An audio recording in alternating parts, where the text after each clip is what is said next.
मेरे प्रिय दोस्तों, आज के इस वीडियो में हम लोग देखेंगे 9th क्लास के एनसीईआरटी बुक का चैप्टर 1.6 का सभी क्वेश्चन बनाने से पहले हम लोग उसका कुछ बेसिक को जानेंगे कि उस चैप्टर का क्वेश्चन सॉल्व करने के लिए क्या बेसिक है।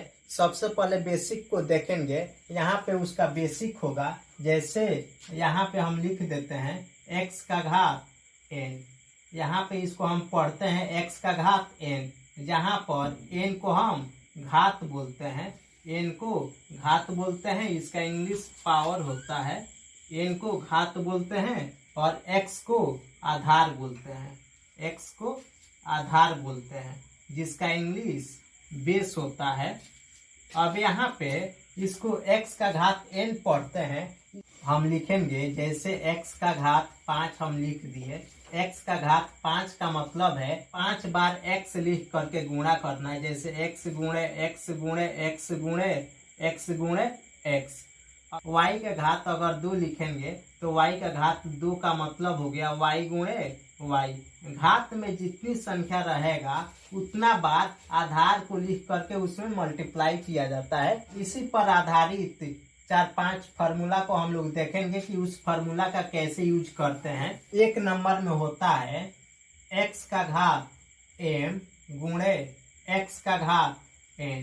जब गुणा में आधार समान रहता है, जैसे यहाँ पे आधार में x लिखे हैं, यहाँ पर भी आधार में x है और घात में m है और यहाँ पे n है। जब आधार समान रहता है गुणा में, तो आधार के जगह पर एगो x लिख देते हैं और पावर को जोड़ देते हैं, m प्लस n हो जाता है। एग्जाम्पल हम लोग समझेंगे, इसका एग्जाम्पल कैसे होगा। 2 का घात 5 गुणे 2 का घात 2। यहाँ पे आधार में x बराबर था, तो यहाँ क्वेश्चन में भी आधार में 2 है यहाँ पर और यहाँ पर भी 2 है, लेकिन घात में m के जगह पर 5 है और n के जगह पर 2 है। घात बराबर भी दे सकता है और अलग अलग भी संख्या दे सकता है। यहाँ पे इसको लिखने के लिए हम लिख देंगे 2 का घात 5 प्लस 2, यानी 2 का घात 7 इसका आंसर होगा। सेकेंड फार्मूला होगा x का घात m बट्टा x का घात n, या ऐसे भी दे देगा x का घात m भागा x का घात n। दोनों में से कोई एक दे देगा और बोलेगा इसका वैल्यू ज्ञात करें। जब भाग में भी आधार बराबर रहता है, जब भाग में भी आधार बराबर रहता है तो भाग में हम पावर को घटा देते हैं। यहाँ पे हमको x का घात n से x का घात m में हमको भाग करना है, तो m बड़ा होगा और n छोटा होगा। यहाँ पे हम लिखेंगे इसको x का घात m माइनस n, यही इसका सॉल्यूशन होगा, जहाँ m बड़ा हो n से। इस पर हम एक एग्जाम्पल को देखेंगे, जैसे यहाँ पे 2 का घात 5 भागा 2 का घात 2 दिया रहेगा। 2 के घात 2 से 2 के घात 5 में भाग करना है। तो भाग करने के लिए हम बताए हैं कि जब आधार बराबर रहता है तो पावर को घटा देते हैं। तो आधार में 2 दिया है, आधार के जगह पे 2 लिखेंगे, 5 माइनस 2 करेंगे, यानी 2 का घात 3 इसका आंसर होगा। अगला रूल है x का घात m का होल घात n रहेगा, इस रूप का कोई फॉर्म रहेगा, तो इसको हम सॉल्व करने के लिए x का घात m गुणे n लिख देते हैं। यहाँ पे जब होल घात रहता है तो m गुणे n लिख देते हैं, यानी दोनों घात में हम मल्टीप्लाई कर देते हैं, यही इसका सॉल्यूशन होता है। तो इस पे हम 1-2 एग्जाम्पल को हम लोग देखेंगे। जैसे यहाँ पे हम लिख सकते हैं 2 का घात 3 का होल घात 2। तो यहाँ पे आधार के जगह पे 2 मालूम है, तो आधार के जगह पे 2 लिखेंगे। अब यहाँ पे आधार के जगह पर x था, तो आधार के जगह पर x लिखे हैं और दोनों पावर को हम गुणा किए हैं। उसी तरह यहाँ पे दोनों पावर, एक पावर 3 है और दूसरा पावर 2 है, तो दोनों पावर में हम गुणा करेंगे, तो इसका आंसर हो जाएगा 2 का घात 3 दूनी 6, यही इसका आंसर होगा। अगला रूल है a का घात m गुणे b का घात m। जब आधार बराबर नहीं रहता है, अगर पावर बराबर रहता है, तो हम आधार में मल्टीप्लाई करके पावर m कर देते हैं। जैसे यहाँ पे a का घात m गुणे b का घात n है, तो यहाँ पे इसको लिखने के लिए यानी आधार में मल्टीप्लाई करेंगे तो ये भी प्राप्त होगा। और दोनों का घात बराबर है, तो जब दोनों का घात बराबर है तो आधार में गुणा करके घात में जो दिया रहेगा उसी संख्या को लिख देते हैं। जैसे एग्जाम्पल में समझेंगे, 3 का घात 4 गुणे 2 का घात 4, यहाँ पे आधार में 3 है, घात में 4 है, यहाँ पर आधार में 2 है, घात में 4 है, यानी दोनों संख्या का घात बराबर है लेकिन आधार अलग अलग दिया है। तो जब आधार अलग अलग देता है तो आधार में गुणा करके घात में जो संख्या दिया रहता है उसको लिख देते हैं। तो यहाँ पे आधार में 3 और 2 है, तो लिखेंगे 3 गुणे 2 का घात 4, यानी 3 दूनी 6 का घात 4 इसका आंसर होगा। इसी 4 नियम का यूज करके टोटल चैप्टर को हम लोग सॉल्व करेंगे। क्वेश्चन नंबर 1 में दिया है, ज्ञात कीजिए। पहला क्वेश्चन है 64 का घात 1/2, दूसरा क्वेश्चन है 32 का घात 1/5, तीसरा क्वेश्चन है 125 का घात 1/3। यह तीनों क्वेश्चन को सॉल्व करना है। जब भी घात बट्टा में देगा यानी भिन्न में देगा, अंश बट्टा हर के रूप में देगा, तो सबसे पहले हमको जो आधार में संख्या दिया रहता है उसका अभाज्य गुणनखंड हम करते हैं। यानी अभाज्य गुणनखंड का मतलब हुआ कि यह जो 64 है, 64 को सबसे छोटा संख्या के रूप में उसको परिवर्तन कर देना पावर के रूप में।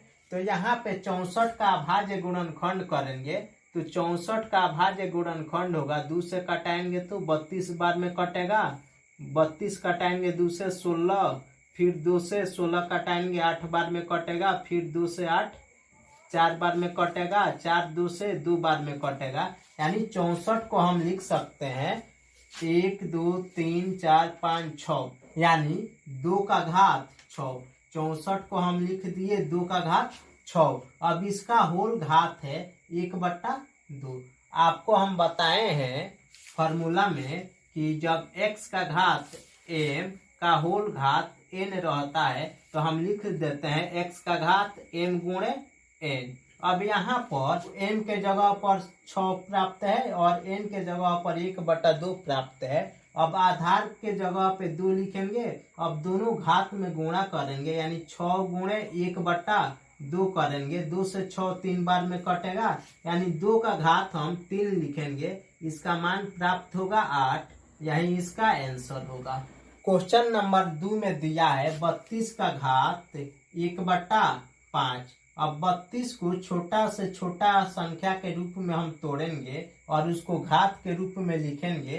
तो यहाँ पे 32 का अभाज्य गुणनखंड निकालेंगे, यानी 2 से 32 16 बार में कटेगा, 16 2 से 8 बार में कटेगा, 8 2 से 4 बार में, 4 2 से 2 बार में, यानी 32 को हम लिख सकते हैं 2 का घात।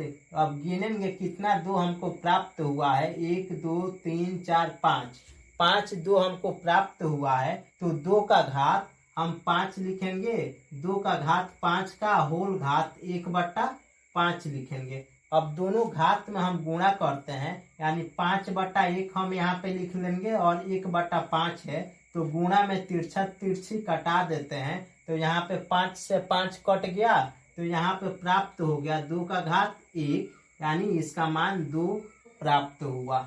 क्वेश्चन नंबर 3 में दिया है 125 का घात 1/3, यानी 125 को अभाज्य गुणनखंड के रूप में तोड़ना है। जब 125 का अभाज्य गुणनखंड तोड़ेंगे तो इसका मान प्राप्त होगा 5 गुणे 5 का होल घात 1/3, यानी 5 3 को हमको प्राप्त है, तो 5 का घात 3 हम लिखेंगे, इसका होल घात 1/3। 3 से 3 कटेगा, 5 का घात 1 प्राप्त हुआ, यानी 5 का घात 1 का मतलब 5 इसका आंसर होगा।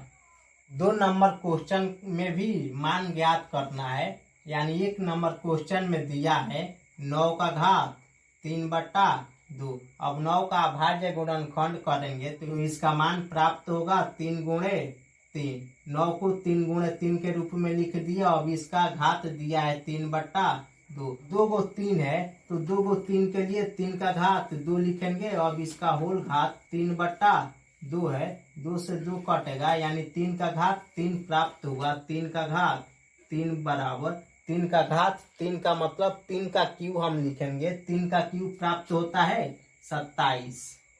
2 नंबर क्वेश्चन में दिया है 32 का घात 2/5।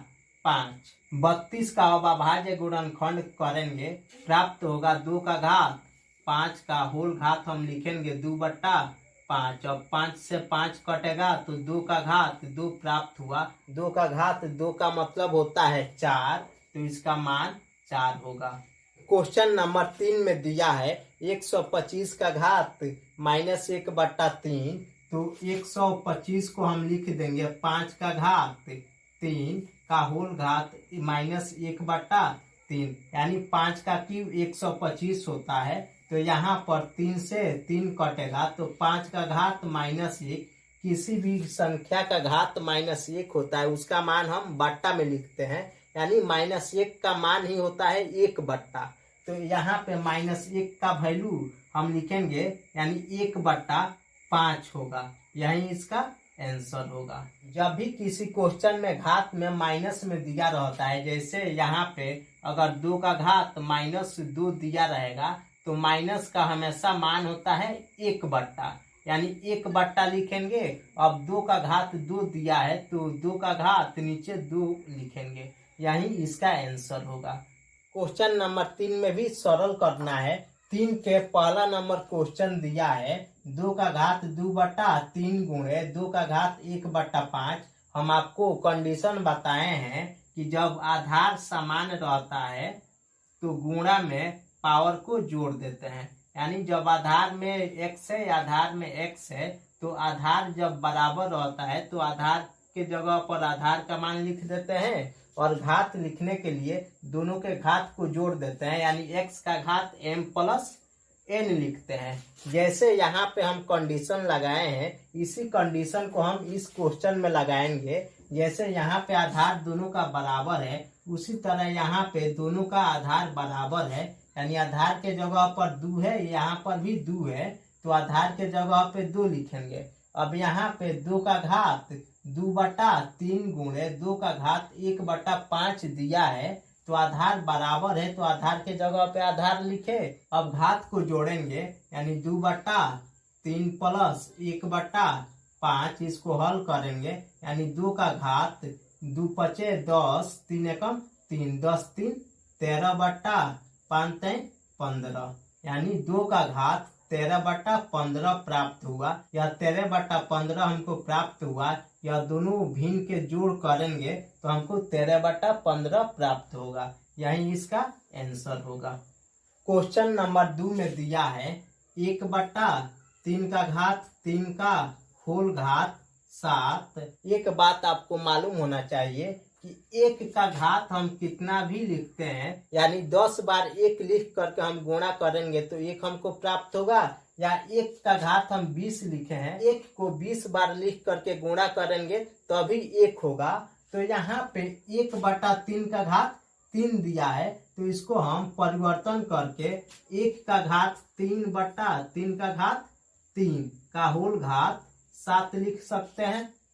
इसको हम लिख सकते हैं 1/3 का घात 3 इसका होल घात 7, इसको लिख सकते हैं 1/3 का घात। अब घात में हम गुणा कर देते हैं, यानी घात में 3 है इसका होल घात 7 है, यानी 3 × 7 = 21। 1/3 का होल घात 21 होगा। तो अब यहाँ पे हम लिख सकते हैं यानी 1/3 को हम लिख सकते हैं 3 का घात -1 का होल घात 21, क्योंकि माइनस का मतलब 1/, होता है, यानी 3 का घात -1 को हम लिख सकते हैं 1/3। 1/3 को परिवर्तित करके 3 का घात -1 लिख दिए हैं, इसका होल घात 21 है। तो यहाँ पे घात में -1 है और यहाँ पे 21 है, यानी घात में मल्टीप्लाई करते हैं तो -1 से 21 में मल्टीप्लाई करेंगे तो -21 प्राप्त होगा, यानी इसका आंसर हम लिख सकते हैं 3 का घात -21। भाग में जब आधार समान रहता है तो पावर को हम घटा देते हैं। क्वेश्चन में दिया है 11 का घात 1/2 11 का घात 1/4, 11 के घात 1/4 से 11 के घात 1/2 में हमको भाग करना है। इसका आधार दोनों का बराबर है तो 11 लिखेंगे, 1/2 माइनस 1/4 करेंगे, यानी 11 का घात 1/2 माइनस 1/4 को हल करेंगे तो इसका लॉसर 4 होगा, यानी 2 माइनस 1 बराबर 11 का घात 1/4 इसका आंसर होगा। क्वेश्चन नंबर 4 में दिया है 7 का घात 1/2 गुणे 8 का घात 1/2। आपको हम बताए हैं कि जब आधार समान नहीं रहता है परंतु घात बराबर रहता है तो आधार में गुणा करके घात को हम लिख देते हैं। यहाँ पे हम बताए हैं कि x का घात m गुणे y का घात m रहता है, यानी आधार बराबर नहीं है परंतु घात बराबर है तो आधार में गुणा कर देते हैं, यानी x गुणे y का घात m लिख देते हैं। यही प्रोसेस यहाँ पे अपनाएंगे, यानी आधार बराबर नहीं है तो आधार बराबर नहीं है तो आधार को गुणा करेंगे, यानी 7 × 56 लिखेंगे, 56 का घात 1/2 लिखेंगे।